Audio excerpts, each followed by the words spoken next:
Tuhan bersamamu.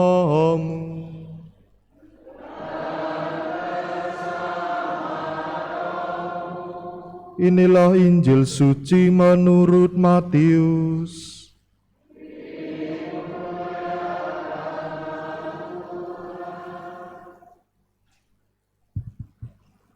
Pada suatu hari, Yesus keluar dari rumah dan duduk di tepi danau. Datanglah orang banyak berbondong-bondong lalu mengerumuni dia, sehingga Yesus naik ke perahu dan duduk di situ, sedangkan orang banyak semuanya berdiri di pantai. Yesus mengajarkan banyak hal kepada mereka dengan memakai perumpamaan-perumpamaan. Ia berkata, ada seorang penabur keluar untuk menabur. Pada waktu ia menabur, sebagian benih itu jatuh di pinggir jalan, lalu datanglah burung dan memakannya sampai habis. Sebagian jatuh di tanah yang berbatu-batu, yang tidak banyak tanahnya, lalu benih itu pun segera tumbuh karena tanahnya tipis. Tetapi sesudah matahari terbit, layulah tumbuhan itu dan menjadi kering karena tidak berakar. Sebagian lagi jatuh di tengah semak berduri, lalu semakin besarlah semak itu dan menghimpitnya sampai mati. Sebagian jatuh di tanah yang baik lalu berbuah, ada yang 100 kali lipat, ada yang 60 kali lipat, ada yang 30 kali lipat. Siapa yang bertelinga, hendaklah ia mendengarkan. Kemudian datanglah para muridnya dan bertanya kepadanya, mengapa engkau mengajar mereka dengan perumpamaan? Jawab Yesus, kamu diberi karunia mengetahui rahasia kerajaan surga, tetapi orang-orang lain tidak. Karena siapa yang mempunyai akan diberi lagi sampai ia berkelimpahan. Tetapi siapa yang tidak mempunyai, apapun yang ada padanya akan diambil juga dari dia. Itulah sebabnya aku mengajar mereka dengan perumpamaan, karena sekalipun melihat, mereka tidak melihat, dan sekalipun mendengar, mereka tidak mendengar dan tidak mengerti. Jadi terhadap mereka genaplah nubuat Yesaya yang berbunyi, kamu akan mendengar dan mendengar lagi, namun tidak mengerti. Kamu akan melihat dan melihat lagi, namun tidak memahami. Sebab hati bangsa ini telah menebal, telinganya berat untuk mendengar, dan matanya melekat tertutup, agar jangan mereka melihat dengan matanya, dan mendengar dengan telinganya, dan mengerti dengan hatinya, lalu berbalik sehingga aku menyembuhkan mereka. Akan tetapi berbahagialah matamu karena melihat, dan berbahagialah telingamu karena mendengar. Sebab sesungguhnya aku berkata kepadamu, banyak nabi dan orang benar ingin melihat apa yang kamu lihat, tetapi tidak melihatnya, dan ingin mendengar apa yang kamu dengar, tetapi tidak mendengarnya. Karena itu dengarlah arti perumpamaan tentang penabur itu.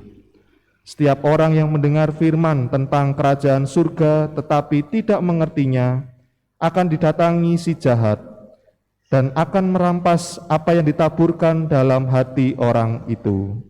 Itulah benih yang ditaburkan di pinggir jalan.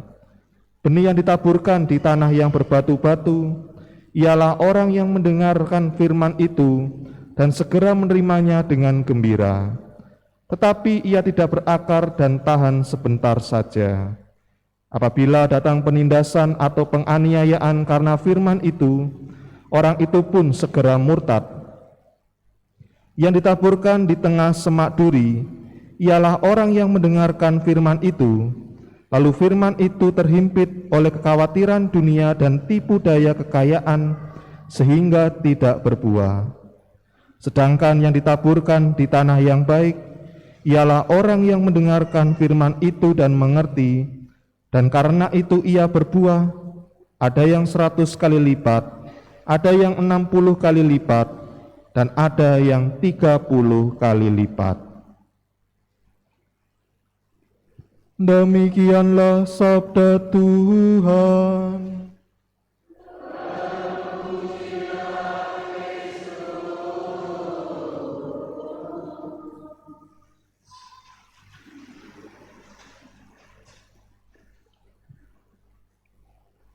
Saudari-saudara yang terkasih dalam Kristus, kita semua mengerti dan paham tentang arti lampu merah. Lampu merah di perempatan jalan itu kalau merah berarti berhenti. Lampu kuning itu kita diajak untuk berhati-hati dengan mengurangi kecepatan. Lampu hijau berjalan.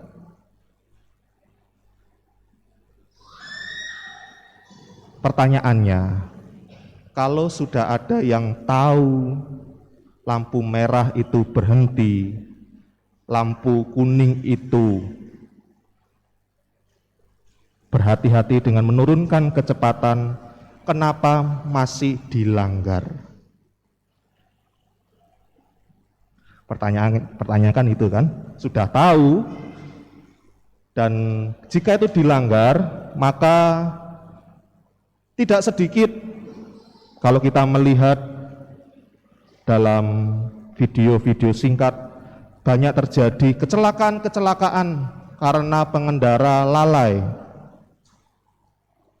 Biasanya orang yang melanggar karena pengen cepat-cepat.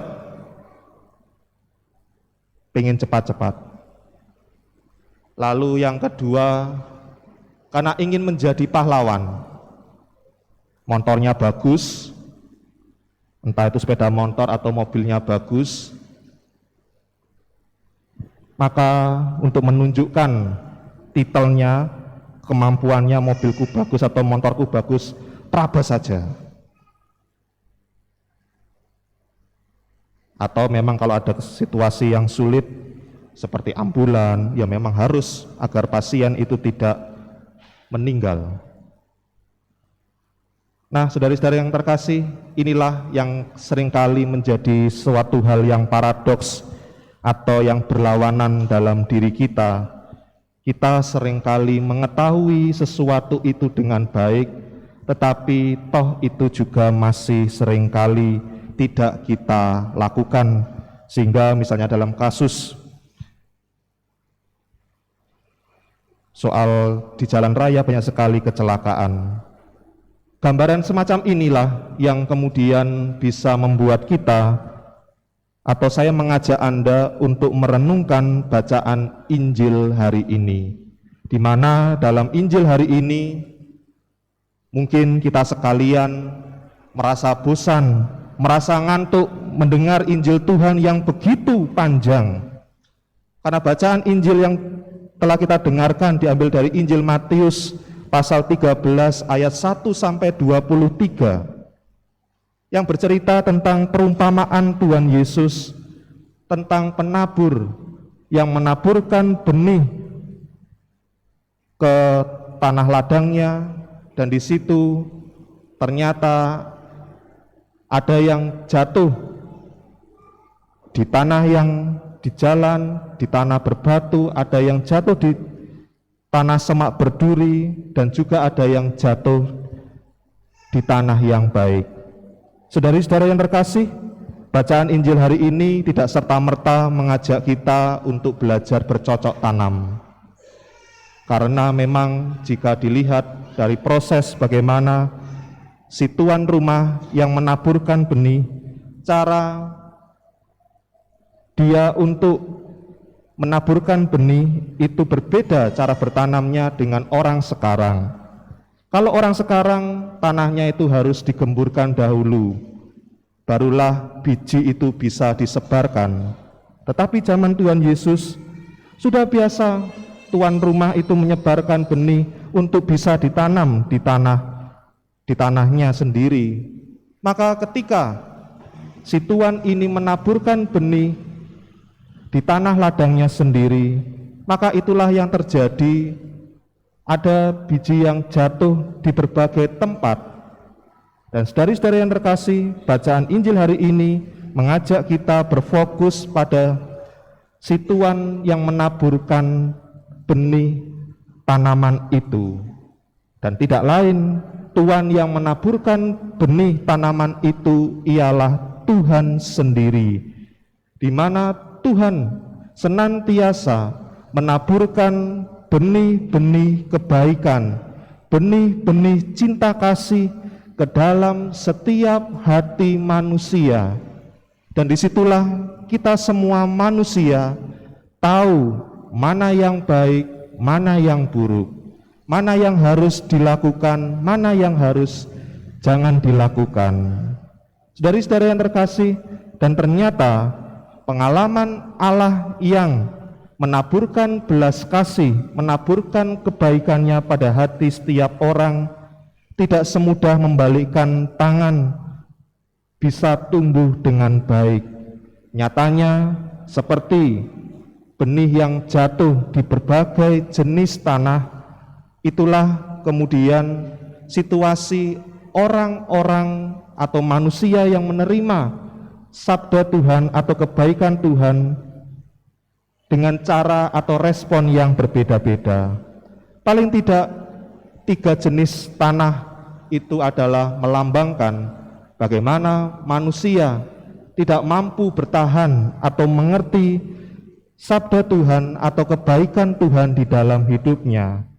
Sedangkan benih yang jatuh di tanah yang subur adalah mereka yang mampu mendengarkan sabda Tuhan dan kemudian mengolahnya sehingga benih itu tumbuh menjadi pohon dan kemudian berbuah.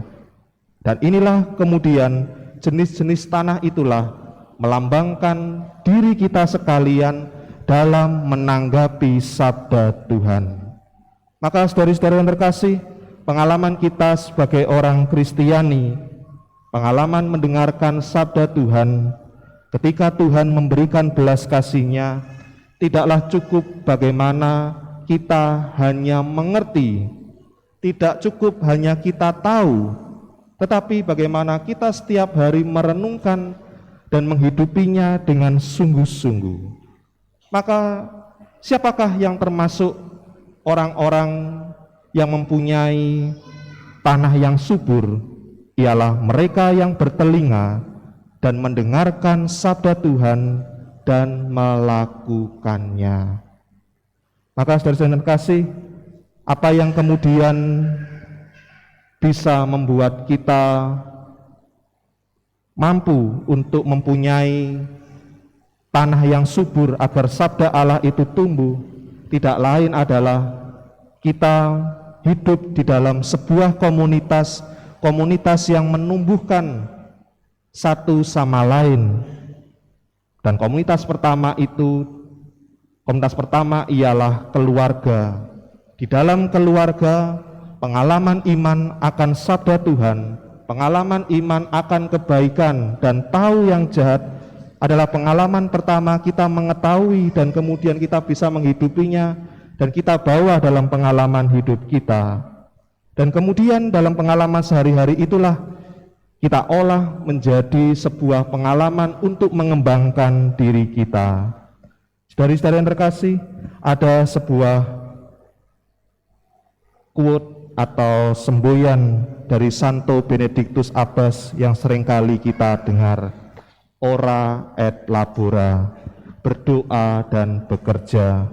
Dan seringkali kita memisahkan antara berdoa dan bekerja, tetapi bukan maksudnya itu Santo Benedictus Abbas memisahkan berdoa dengan bekerja, tetapi baiklah kita mengerti berdoa adalah bagian bagaimana kita bekerja, dan bekerja adalah sebuah doa kita untuk mengembangkan diri kita dan mengembangkan iman kita. Maka dengan cara demikianlah iman kita akan senantiasa menjadi subur dalam menerima sabda Tuhan dalam pengalaman hidup kita, sehingga kemudian kita mampu berbuah. Tentu buah itu tidak akan kita nikmati sendiri, buah itu akan dinikmati oleh orang lain. Pohon tidak mungkin makan dari buahnya sendiri.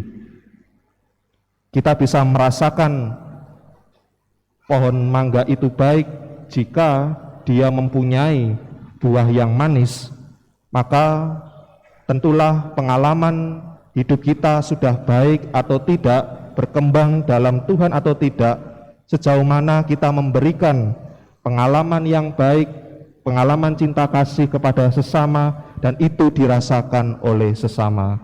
Mari kita mohon kepada Tuhan supaya kita menjadi lahan yang baik bagi berkembangnya sabda Tuhan, sehingga rahmat Tuhan, kebaikan Tuhan boleh hidup dalam hati setiap orang.